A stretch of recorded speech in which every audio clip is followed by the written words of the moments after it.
70 के दशक के लोग हैं, उन्हें पिक्चरें बड़ी याद रहती हैं उस वक्त की। तो दो जासूस नाम की एक पिक्चर थी, जिसका एक गाना था, दो जासूस करे महसूस कि दुनिया बड़ी खराब है।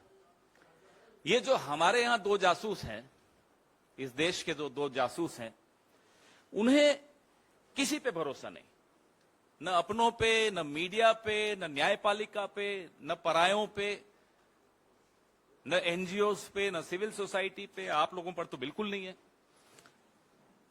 और इनका दोनों का जब ये अपने राज्य में थे तो वहां की पुलिस को जासूसी में किस तरह से उपयोग उसका करते थे, ये एक ट्रैक रिकॉर्ड रहा है, आप सबके सामने है, उसको दोहराना अच्छा नहीं है अभी।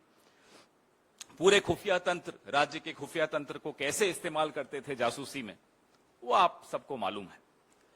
अब जब ये यहां आ गए हैं दोनों, तो नए नए सॉफ्टवेयर्स के माध्यम से जासूसी का काम जारी रखा हुआ इन्होंने। करोड़ों रुपए, हमारे और आपके टैक्स पेयर के करोड़ों रुपए, ये ऐसे उपकरण, ऐसे स्पाईवेयर, ऐसे जो इजराइल या अलग अलग टेक्नोलॉजीज आती हैं, वो खरीद खरीद कर लगा रहे हैं। ये क्यों करते हैं ऐसा? इसका एक साइको एनालिसिस भी आप में से कुछ लोग अगर करना चाहें तो आपको करना चाहिए। क्योंकि जो शहंशाह हैं, जो उन्होंने एक बड़ा सा महल बनाया है भय और झूठ की, जिसमें नींव है जिस महल की, वो बड़ा खोखला महल है। इतना खोखला महल है कि आपके एक सवाल से उस महल का भांडा फूट जाता है, वो महल गिर जाता है। तो वो भय इनके अंदर है कि साहब अगर कहीं हमारा सच बाहर आ गया तो ये महल हमारा टूट जाएगा। कैम्ब्रिज यूनिवर्सिटी में लोकतंत्र के सामने जो चुनौतियां आई हैं, उस पर चर्चा करना तो अपराध माना जाता है। लेकिन कैम्ब्रिज एनालिटिका का दुरुपयोग करके देश के चुनावों पर प्रभाव डालना देश प्रेम है। यह है शाह और शहंशाह की परिभाषाएं। चलिए हम मान लेते हैं हम आपके विरोधी हैं, आप हमें पराया मानते हैं, आप हमें दुश्मन मानते हैं, आप हमारी जासूसी करना चाहते हैं, कराइए। लेकिन अपने ही मंत्रियों के फोन में पेगासस क्यों? अरे आपके मंत्री हैं किस काम के कि उनके फोन में आपको कुछ मिल जाएगा? हाँ, इतना मालूम पड़ जाएगा कि कहीं वो उद्घाटन करने नहीं जा रहा हो अकेले, कहीं रिबन काटने कहीं स्मृति जी नहीं चली जाएं, या निर्मला जी नहीं चली जाएं, या पीयूष गोयल जी नहीं चले जाएं, या अश्विनी वैष्णव जी नहीं चले जाएं। इससे ज्यादा तो आपको अपने मंत्रियों से उम्मीद भी नहीं करनी चाहिए कि कुछ वो होगा उनके पास। आपने छोड़ा क्या है उनके पास? तो आप अपने ही मंत्रियों, अपने ही देश के पत्रकारों, अपने ही देश के विपक्ष, अपने ही देश की न्यायपालिका, अपने ही देश के लोगों के खिलाफ करोड़ों रुपए इसी देश का पैसा उपयोग करके, दुरुपयोग करके लगाते हैं और जासूसी करते हैं। पहले कैम्ब्रिज एनालिटिका तो मैंने जिक्र किया, उससे पहले अगर आपको याद हो, फरवरी में मैंने ही इस पर प्रेस वार्ता की थी। टीम जॉर्ज, मैं और सुप्रिया जी ने यहां बैठकर प्रेस वार्ता की थी, मुझे याद है। इजराइल के जो हैकर्स हैं, उनका उपयोग करने की आरोप इन पर लगा। पेगासस की जब मामला बहुत आगे बढ़ गया, और आपको याद है कि सुप्रीम कोर्ट की टिप्पणी भी आपको याद है कि सरकार ने कमेटी के साथ सहयोग नहीं किया, और आज भी वो सील्ड कवर में बंद है।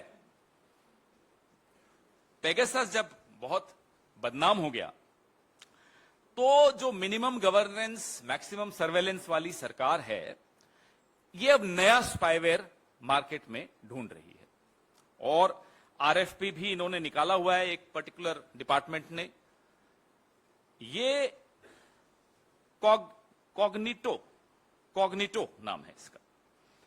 तो कॉग्निटो के माध्यम से, कॉग्निटो इसलिए कि इसके बारे में ज्यादा जानकारी नहीं है, कहीं ज्यादा ब्लैकलिस्ट नहीं हुआ, इस पर आप लोगों ने या किसी ने ज्यादा लिखा नहीं। तो जो ट्रेडिंग डेटा है, एक प्रमुख समाचार पत्र ने निकाला है, कॉग्नाइट स्पाईवेयर उपकरण खरीदा गया है, जो पेगासस का विकल्प है, इस देश में अभी लाया जा रहा है। और पेगासस की जो प्रणाली है, उसकी तुलना में इसका प्रोफाइल इतना हाई प्रोफाइल नहीं है कि जिसके बारे में बहुत चर्चा हो गई हो देश में या विश्व में। लेकिन जो अमेरिकन लॉ फर्म है एक, मैं आपको ये भेज भी रहा हूं, जो उनका कोट है कॉग्नाइट के विषय में, वो मैं पढ़ के आपको जरा सुनाना चाहता हूं कि वो कॉग्नाइट को वो क्या परिभाषा इन्होंने दी है। कॉग्नाइट ने नियमित रूप से दुनिया भर के पत्रकारों, सबसे पहले आप ही लोगों का नाम आ रहा है, हम तो बाद में आएंगे, असंतुष्टों, सत्तावादी शासन के आलोचकों, विपक्ष के परिवारों और मानवाधिकार कार्यकर्ताओं को उनकी जानकारी के बिना निशाना बनाया और इन लोगों से जानकारी हासिल करने के लिए हेरफेर करके या उनके उपकरणों और खातों से समझौता करके उनके बारे में खुफिया जानकारी एकत्रित की। ये जो साहब नया उपकरण खरीद रहे हैं, स्पाईवेयर खरीद रहे हैं, उसके बारे में अमेरिकन लॉ सेंटर, एक लॉ कंपनी है, वो क्या कहती है मैंने आपको पढ़ के सुनाया। 120 मिलियन यानी कि 986 करोड़ का इस पर सार्वजनिक धन खर्च होगा। मेरा और आपका 986 करोड़ खर्च होगा इस स्पाईवेयर को खरीदने में और इसका उपयोग करने में, क्योंकि उसमें कुछ लोगों को ट्रेनिंग भी देनी पड़ती होगी, मुझे लगता है। हालांकि ये लोग तो, शाह और शहनशाह तो बड़े ट्रेंड हैं। हम यह जानना चाहते हैं, सरकार से पूछ रहे हैं कि क्या कॉग्नाइट से कुछ संचार उपकरण आप लोगों ने खरीदे हैं तो किस मंत्रालय द्वारा खरीदे गए हैं, उस पर कितना खर्च आया है, और इसी संदर्भ में, इसी प्रक्रिया को आगे बढ़ाते हुए क्या एक नए स्पाईवेयर को आप अंतिम रूप देने के लिए विचार विमर्श कर रहे हैं, और अगर कर रहे हैं तो किस स्तर पर कर रहे हैं, और खास तौर पे ऐसा स्पाईवेयर जिसकी जानकारी अभी सार्वजनिक क्षेत्र में कम है। और रिक्वेस्ट फॉर प्रपोजल RFP क्या इशू कर दिया है किसी मंत्रालय ने? अगर हां तो वो कौन सा मंत्रालय है? स्पाईवेयर की रेस में अलग अलग 2-3 कंपनियां हैं, जो जानकारी मीडिया से ही माध्यम से ही मिली है, लेकिन जो कॉग्नाइट है, इसको मेटा द्वारा व्यापक दुरुपयोग पाए जाने के बाद नॉर्वे के सॉवरेन वेल्थ फंड द्वारा इसके स्टॉक को डंप कर दिया गया है। पहले इसके बारे में थोड़ी बहुत चर्चा है, ऐसा नहीं कि बिल्कुल चर्चा नहीं है। क्वाड्रीम, इन्होंने कई अलग अलग चीजों से बात करनी शुरू की, अलग अलग कंपनियों से। प्रीडेटर, मैं आपको सारे डिटेल्स इसमें दूं, प्रेस रिलीज में तो है ही, तो मैं दूंगा ही आपको शायद भेज भी दिया है विनीत जी ने। राजनीतिक रणनीतिकारों, पत्रकारों, विपक्ष, मीडिया तो है ही। आपको याद है CBI के खिलाफ जब मुहिम छेड़ दी थी इन्होंने, आधी रात को CBI पर भी छापा डाला था, तो वहां भी किस तरह से इन्होंने ऐसे स्पाईवेयर्स का उपयोग किया था, ये सब आप लोगों को मालूम है, लेकिन इस पे आप लोग चर्चा कम करते हैं। आपको लगता है कि आपके फोन्स भी कॉम्प्रोमाइज होंगे। 2019 से पहले पेगासस था, तो 2024 के चुनाव से पहले अब ये कॉग्नाइट का सहारा लिया जा रहा है। इस दौरान बीच में कैम्ब्रिज एनालिटिका का मैं आपको बता ही चुका हूं। तो जो हमारे सुप्रीम लीडर हैं, उनसे हम एक आग्रह भी करना चाहते हैं इस प्रेस वार्ता के अंत में, कि आप हम सबके घरों में ताक झांक करने के स्थान पर जरा सा कुछ वक्त के लिए अपने गिरेबान में झांक लें, कई जवाब मिल जाएंगे। आपके सवाल।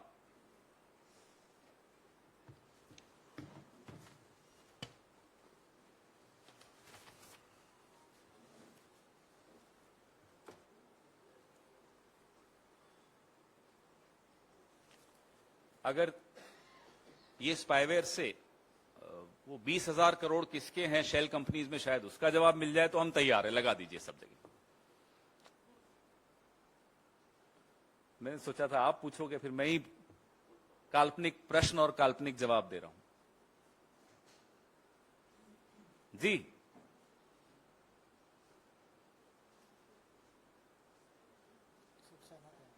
आप सब सहमत हैं? कल सब छापेंगे? धन्यवाद। पूछिए पूछिए।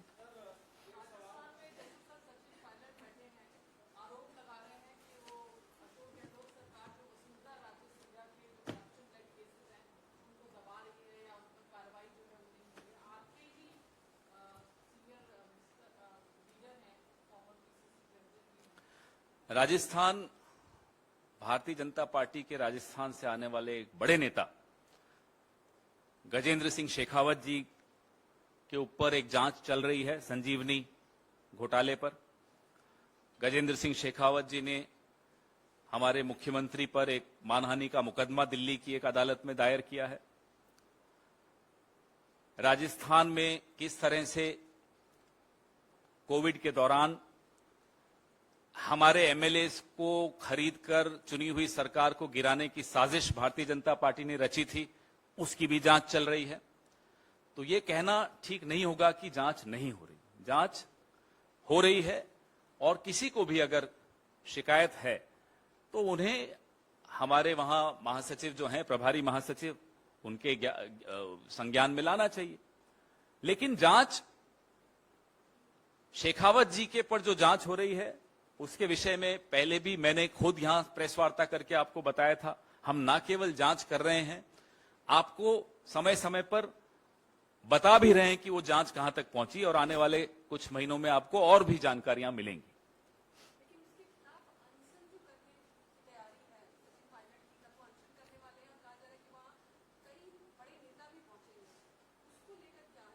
उस पे जो एआईसीसी की तरफ से वक्तव्य आना था वो कल आ चुका है, आप सबके पास पहुंच गया था। उसके अलावा उस पर आज कुछ कहना उचित नहीं होगा। रही बात जांच की, वो मैंने आपको बता ही दिया कि हर पहलू पर जांच हो रही है, ना केवल संजीवनी घोटाले पर हो रही है, लेकिन जो साजिश रची गई थी एक चुनी हुई सरकार को गिराने की, उसमें भारतीय जनता पार्टी के कौन कौन नेता शामिल थे, उनके तार कहां कहां जुड़े हुए हैं, हर पहलू पे जांच हो रही है।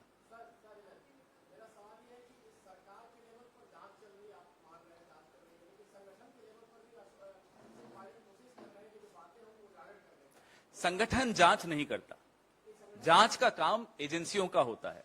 तो संगठन से अगर आप उम्मीद करते हैं कि संगठन जांच करेगा तो माफ कीजिएगा, ये कांग्रेस का संगठन है, भारतीय जनता पार्टी में ऐसा होता होगा, ये स्पाईवेयर में आपको बता ही रहा हूं। तो हमारे यहां ऐसे स्पाईवेयर नहीं होते कि भाई मैं मांग कर लूं कि संगठन जांच कर ले और फिर संगठन ऐसा स्पाईवेयर लगाए, ये कहीं और होता है, कांग्रेस में नहीं होता। पवन खेड़ा जी, आपने कहा जांच चल रही है, जांच अगर चल भी रही है और अगर आपकी भी पार्टी के नेता उस पर और ज्यादा जोर डाल रहे हैं और उसके लिए अनशन एक दिन का करने जा रहे हैं, तो पार्टी उनकी इस कोशिश को इंडोर्स करती है या इसकी मजम्मत करती है? हमारे प्रभारी महासचिव संपर्क में रहते हैं, निरंतर संपर्क में रहते हैं, हर नेता के संपर्क में रहते हैं राजस्थान के।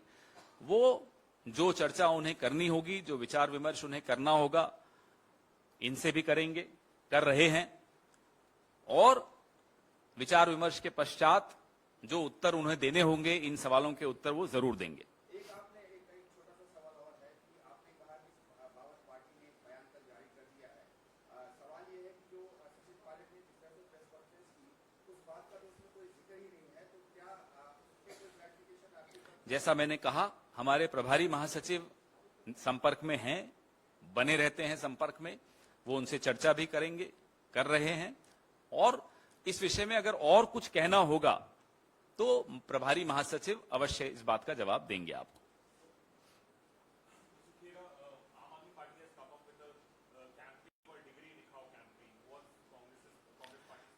We have been very clear right from the beginning.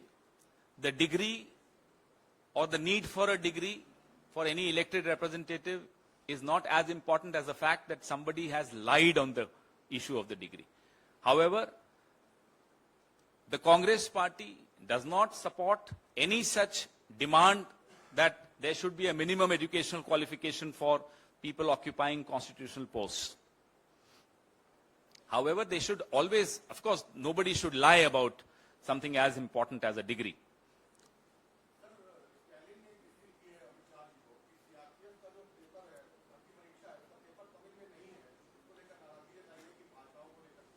संविधान ने जिन जिन भाषाओं को राष्ट्रीय भाषाओं का दर्जा दिया है, उन भाषाओं का सम्मान करना हर सरकार का दायित्व है, और न केवल इसलिए कि वो संविधान का दर्जा है उन भाषाओं को, लेकिन इसलिए भी कि आप इस पूरे देश को समझिए, उसके प्रति कुछ संवेदनशीलता दिखाइए। आप अपनी भाषा थोपना, किसी और की भाषा को नीचा दिखाना, सम्मान नहीं करना, थोड़ी संवेदनशीलता दिखानी आवश्यक है. This also respects the federal structure of this country. We are a union of states, which means that languages, eating habits, culture, everything needs to be respected. That's what makes India what the beautiful country that it is.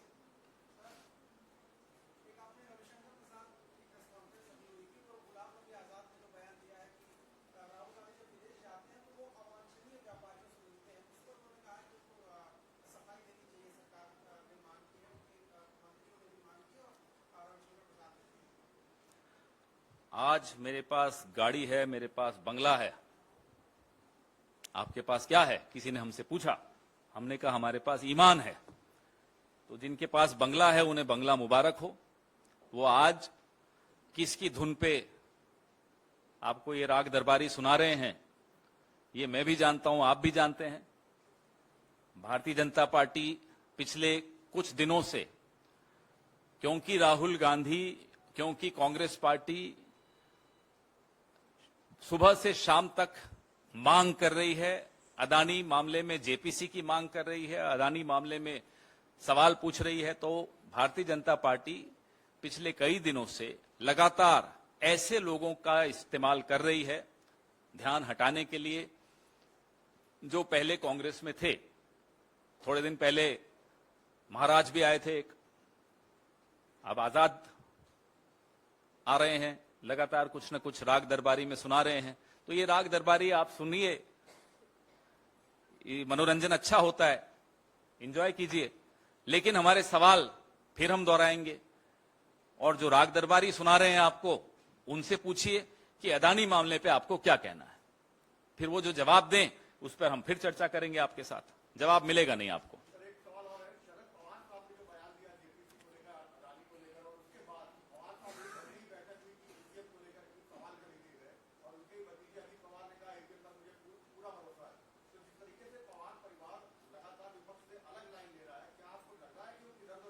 नहीं, क्या कहा था शरद पवार जी ने कि JPC पे ज्यादा सदस्य Bharatiya Janata party के होंगे, पूरा सच नहीं मालूम पड़ सकता. ये शब्द थे. इन शब्दों में आपको क्या बुराई नजर आ रही है? ये तो हम सब जानते हैं कि जेपीसी में उन्हीं के लोग ज्यादा होंगे. ये भी हम जानते हैं कि कुछ ऐसा सच है, शरद पवार जी भी यही कह रहे हैं, कुछ ऐसा सच है ना जो नहीं मिलेगा. लेकिन जेपीसी की मांग क्यों की गई? इसलिए की गई, भले ही सदस्य भारतीय जनता पार्टी के ज्यादा होंगे, तमाम ऐसे कागजात, तमाम ऐसी जानकारियां, तमाम लोगों की और एजेंसियों की और विभागों की और मंत्रालयों की भूमिका टेबल पर आनी चाहिए, सबके सामने सार्वजनिक पटल पर आनी चाहिए. सेबी का क्या रोल रहा, आरबीआई का क्या रोल रहा, बैंकों का क्या रोल रहा, प्रधानमंत्री कार्यालय का क्या रोल रहा, अलग अलग मंत्रियों के कार्यालयों का क्या रोल रहा, यह जानकारी हम सबको मिलनी चाहिए. जेपीसी की मांग हम इसलिए कर रहे हैं, इस पे हम लोग बड़े स्पष्ट हैं. उस पे हम लोग पूरा एक विस्तृत जवाब यहां से दिया जा चुका है. पुरानी खबर को फिर से चलाना मुझे नहीं लगता चलेगी भी, और उसमें कोई टीआरपी भी नहीं मिलेगी. आज की खबर ये स्पाईवेयर की है. नया स्पाईवेयर आया है मार्केट में, और मार्केट में बाद में आता है साहब, और शाह और शहनशाह के पास उसकी जानकारी पहले पहुंच जाती है.